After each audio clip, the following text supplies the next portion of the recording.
अस्सलाम वालेकुम स्टूडेंट्स। आज का जो topic excretion, next topic inter class की बुक से लिया गया है। एक्सक्रीशन को हम लोग पहले भी osmo regulation, excretion, thermo regulation, ये 3 एस्पेक्ट्स जो पढ़कर आए थे फर्स्ट इंट्रोडक्शन में होम्योस्टेसिस के, उसमें सेकंड है क्या एक्सक्रीशन। ऑस्मो रेगुलेशन हम लोग इसमें कंप्लीट कर चुके हैं। एक्सक्रीशन क्या है? Removal of metabolic waste. Metabolic waste का बॉडी में से रिमूव होना। अब उसमें एक्सिस सब्सटेंसेस हैं such as salt, water and toxic substances such as drug from the body. Body के अंदर जितनी भी एक्स्ट्रा चीज़ें हैं उनका बॉडी से क्या हो जाना? रिमूव हो जाना। कुछ भी हो, जैसे कि सॉल्ट हो, वाटर हो, टॉक्सिक सब्सटेंसेस हो, ड्रग्स वगैरह हो, जितनी भी बॉडी में एक्स्ट्रा चीज़ें हैं उनका बॉडी में से रिमूव हो जाना, वो क्या कहलाता है? एक्सक्रीशन कहलाता है। एक्सक्रीशन इन एनिमल को डिस्कस कर रहे हैं। In the proceeding discussion the process of excretion as removal of nitrogenous metabolic waste, different group of animal, different nitrogenous substances such as ammonia, urea, uric acid, creatinine और trimethylamine oxide, hypoxanthine etc. ये तमाम क्या हैं? ये सारे जो हैं nitrogenous substances हैं, लेकिन हम जो है वो किसको डिस्कस करेंगे? आपकी बुक के अकॉर्डिंग सिर्फ 3 को डिस्कस करेंगे, अमोनिया, यूरिया और यूरिक एसिड। क्यों? क्योंकि इनकी सबसे ज़्यादा हाई टॉक्सिसिटी होती है।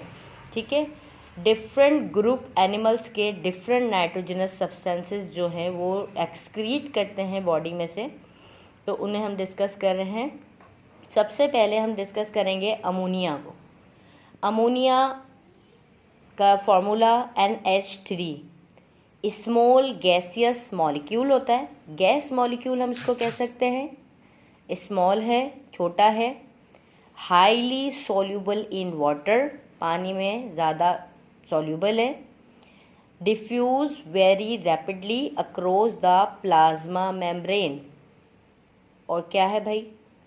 ये ईज़िली, बहुत तेज़ी से डिफ्यूज़ हो जाते हैं प्लाज्मा मेम्ब्रेन के साथ, क्योंकि इनके जो अमोनिया की जो नेचर है वो क्या होती है? लिपिड्स होते हैं, लिपिड सॉल्यूबल होते हैं। इस वजह से ये पानी में तेज़ी से जो है वो रैपिड हो जाते हैं, यानी कि एक सेल से दूसरे सेल में और दूसरे सेल से तीसरे सेल में फ़ौरन मुंतकिल हो जाते हैं। Nitrogenous waste is highly toxic. Nitrogenous waste जो है वो अमोनिया क्या है? हाईली टॉक्सिक है।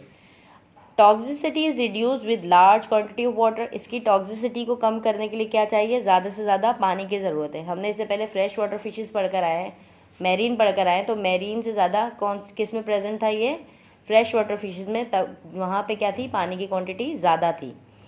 Aquatic animal particularly fresh water habitat, ये कहाँ होते हैं भाई? ज़्यादातर एक्वेटिक एनिमल्स हैं और ये फ्रेश वाटर के अंदर रहते हैं। फ्रेश वाटर हैबिटेट के अंदर क्या पाया जाता है? अमोनिया पाया जाता है, नाइट्रोजनस वेस्ट अमोनिया पाया जाता है। अच्छा जी, excreting ammonia by an animal is advantages, यानी कि जो अमोनिया एक्सक्रीट कर रहे हैं उसके एडवांटेजेस भी हैं। क्या? It's diffusion is rapid across the plasma membrane. इसका जो डिफ्यूजन रेट है वो बहुत ज़्यादा तेज़ है प्लाज्मा मेम्ब्रेन के अकॉर्डिंग, प्लाज्मा मेम्ब्रेन के साथ। और दूसरा क्या है? It does not required energy. इसको ATP की ज़रूरत नहीं होती अपनी नाइट्रोजनस वेस्ट को एक्सक्रीट करने के लिए। ठीक है, लेकिन इसमें डिसएडवांटेजेस क्या है भाई? Removal requires a lot of water for its dilution. ये अपने आप को रिलीज़ या एक्सक्रीट करने के लिए ज़्यादा से ज़्यादा पानी की इनको ज़रूरत होती है। तो ये स्पीशीज़ कहाँ पर होगी? मतलब ये अमोनिया कौन सी स्पीशीज़ में होगा? जो कि पानी रिलीज़ कर सकती हैं, जो ज़्यादा से ज़्यादा पानी जिनके पास हो और वो अपनी बॉडी में से पानी को रिलीज़ कर दें, वाटर को जो है वो रिलीज़ कर दें। उसके बाद soft bodies invertebrate just like Mollusca, snail, octopus, ये है। Entire body surface is involve in the removal of ammonia from the body. क्या मतलब हुआ कि इनका या मोलस्कस का या ऑक्टोपस का या स्नेल्स का जो ये बॉडीज़ हैं उनका जो पूरी बॉडी इन्वॉल्व होती है अमोनिया को बॉडी से निकालने के लिए। उनके जो पूरी बॉडी है, एंटायर बॉडी सरफेस इन्वॉल्व है। क्यों? क्योंकि उनके सेल्स का इन्वायरमेंट के साथ डायरेक्ट कांटेक्ट होता है। सेल्स जो है इन्वायरमेंट के साथ क्या करते हैं? डायरेक्ट कांटेक्ट करते हैं। ठीक है, फिशेस की बात करते हैं तो in fishes most of the ammonia is excrete. जो फिशेस हैं जब अमोनिया एक्सक्रीट करती हैं, लेकिन कहाँ से? Through gills. उनके जो गिल्स है ना वो क्या बनाते हैं? अमोनियम आयन बनाते हैं। ठीक है, अमोनियम आयन बनाते हैं with kidney playing a minor role in the excretion of nitrogenous waste. फिर उनकी जो किडनी है वो माइनर रोल प्ले करती है उनकी बॉडी से नाइट्रोजनस वेस्ट को एक्सक्रीट करने के। उसी तरीके से दूसरा नाइट्रोजनस वेस्ट आपका यूरिया। यूरिया जो है लेस सोल्यूबल इन वाटर होता है। ठीक है, जैसे हाई सोल्यूबल हमने पढ़ा था अमोनिया, ये क्या होता है? लेस सोल्यूबल होता है। ठीक है, 100,000 time less toxic than ammonia. ये अमोनिया से कितना लेस टॉक्सिक होगा? 100,000 या 1,00,000 टाइम जो है अमोनिया से लेस टॉक्सिक होगा। टेरेस्ट्रियल एनिमल्स के अंदर प्रेजेंट होता है such as mammals, most amphibians, shark and some bony fishes के अंदर ये क्या है? यूरिया प्रेजेंट होता है। अब यूरिया आता कैसे है? Who can not afford to loss of water, वो एनिमल्स जो अपनी बॉडी का पानी ज़ाया नहीं होने दे सकते, मतलब अफोर्ड नहीं कर सकते dehydration, during the excretion of nitrogenous waste. किसके दौरान? नाइट्रोजनस वेस्ट के दौरान। तो switch over from ammonia to urea, तो वो क्या करते हैं? अमोनिया को यूरिया में कन्वर्ट कर लेते हैं। ठीक है, conversion of ammonia to urea require ATP. जब अमोनिया यूरिया में कन्वर्ट हो रहा है तो उसके लिए क्या चीज़ चाहिए? एटीपी चाहिए। Urea produce in the liver by a metabolic cycle. Urea जो है वो प्रोड्यूस होता है कहाँ से? लीवर से। मेटाबॉलिक साइकिल, मेटाबॉलिक मैंने आपको बताया था, कैटाबॉलिक एनाबॉलिक प्रोसेस को हम क्या कहते हैं? मेटाबॉलिक कहते हैं। अब वही मेटाबॉलिक साइकिल क्या ऑरेंथाइन साइकिल से, वो अभी आगे हम डिस्कस करेंगे, उसको आपको कंप्लीट इंशाल्लाह समझ में आ जाएगी। तो क्या चीज़ कंबाइन हो रही है वहाँ पे? अमोनिया और कार्बन डाइऑक्साइड आपस में कंबाइन होते हैं और वो क्या बनाते हैं? यूरिया प्रोड्यूस करते हैं। ठीक है, उसके अलावा यूरिक एसिड।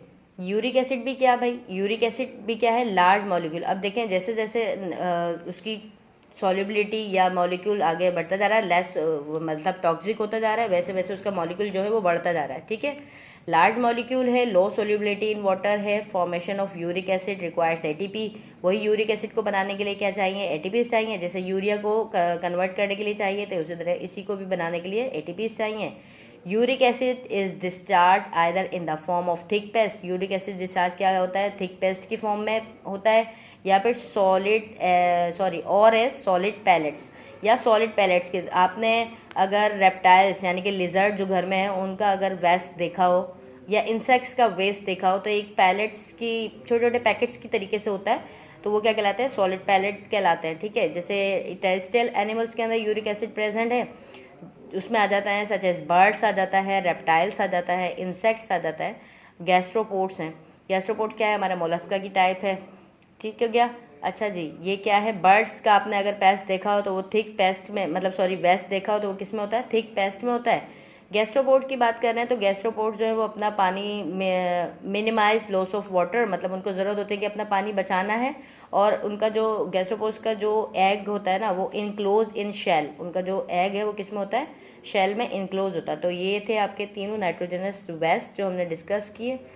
टॉक्सिक सब्सटेंस भी हम इसको कह सकते हैं, नाइट्रोजनस वेस्ट भी कह सकते हैं। इंशाल्लाह आपको समझ में आए होंगे। अल्लाह हाफिज़। नेक्स्ट टाइम नेक्स्ट टॉपिक को आपके साथ डिस्कस करेंगे।